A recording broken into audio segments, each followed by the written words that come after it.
ce point dans le rapport. Merci beaucoup. Merci beaucoup. Madame Arena. Merci, Monsieur le Président. Tout d'abord, merci à notre collègue Marc Tarabella pour l'excellent rapport qu'il a réalisé aussi avec d'autres collègues, avec tous les compromis qui ont pu être apportés dans ce rapport. Alors, ce rapport, il nous montre qu'effectivement, au XXIe siècle, nous sommes encore, nous, les femmes, victimes de beaucoup d'inégalités actuellement. Et je prends le mot victime parce que quand effectivement ces inégalités sont dues à des discriminations, eh bien oui, nous devons dire que nous sommes victimes de ces discriminations. Est-ce que cela veut dire que nous sommes incapables de nous battre? Bien entendu, non. Et nous sommes en train de le faire aujourd'hui dans le cadre de ce rapport.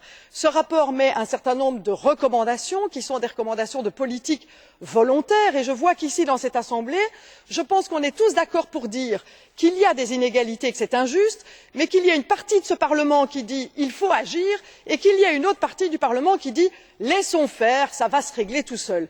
Eh bien non, ça ne va pas se régler tout seul. Nous avons besoin de politique volontaire en matière de quotas, en matière de convention d'Istanbul pour la lutte contre les violences faites aux femmes, en matière de droit de disposer de son corps pour pouvoir décider à quel moment nous voulons notre maternité.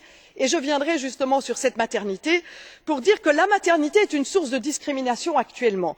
Elle discrimine les jeunes filles qui veulent aller à l'emploi, elle discrimine au moment de la protection des femmes enceintes au niveau de l'emploi, elle les rend vulnérables parce qu'effectivement elles peuvent tomber dans la pauvreté quand elles n'ont pas un salaire correct.